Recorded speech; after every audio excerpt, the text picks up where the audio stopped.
है जनता जिसको वोट देगी वो ताकत में आएगा और जो ताकत में आएगा वो पॉलिसी बना के लोगों के जीवन में बदलाव करेगा। फिर 75 साल बाद आज भी सामाजिक, आर्थिक, राजनीतिक गैर बराबरी क्यों? पैसे वाले लोग चुनाव लड़ते हैं, पैसे वाले लोग प्रधान बनते हैं, पैसे वाले लोग जिला पंचायत के सदस्य बनते हैं, पैसे वाले लोग विधायक बनते हैं, पैसे वाले लोग जिला पंचायत के अध्यक्ष बनते हैं, जिला पंचायत के सदस्य बनते हैं, ब्लॉक के प्रमुख बनते हैं, सांसद बनते हैं, एमएलसी बनते हैं। तो ये लोकतंत्र कैसे लोकतंत्र हुआ? अगर पैसे के दम पे सब लोग आगे बढ़ेंगे तो ये धनतंत्र हो सकता है, लोकतंत्र नहीं हो सकता है। लोकतंत्र का मतलब तो ये है कि एक किसान, मजदूर, रिक्शा, ठेली, सब्जी बेचने वाले के बेटों को भी बराबर का अधिकार होना चाहिए।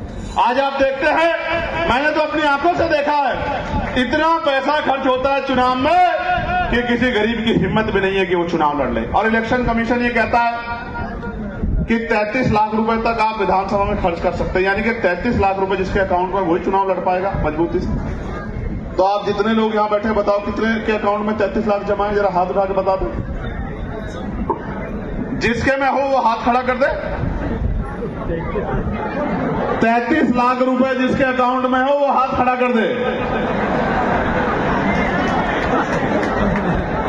बस शांत हो जाओ। अब इस बात से समझो कि यहां इतनी बड़ी हजारों की संख्या में 0.12% भी लोग नहीं हैं जो इस धनतंत्र में अपने आप को आगे बढ़ा सके। तो प्यारे साथियों, हमने निर्णय लिया कि समाज में जो तमाम तरह की इधर उधर की बातें चल रही हैं, समाज में जो गलतफहमी है, समाज के अंदर जो बेचैनी पैदा हुई है, उस बेचैनी का हल क्या है? बेचैनी का हल ये है कि हम समाज के बीच में जाके अपनी बात को रखें। इसलिए आज मैं आपके बीच में हूं और मैं आपको भरोसा दिलाता हूं, अगर पसीना आपको आएगा तो मैं भी पंखे में नहीं जाऊंगा, यहीं आपके बीच में रहूंगा, आपको अपनी बात कहता हूं।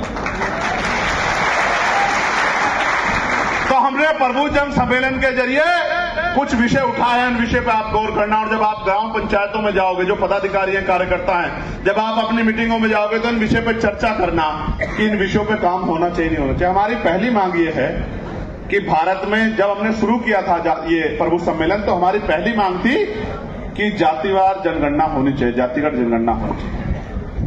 और इस सम्मेलन के छठे सम्मेलन के बाद ही उत्तर प्रदेश में जब ये सम्मेलन शुरू हुए तो केंद्र की सरकार ने घोषणा की कि हम जातिगत जनगणना कराएंगे। अब आप समझिए, जातिगत जनगणना कब हुई थी? पिछली बार कब हुई थी? पवन जी,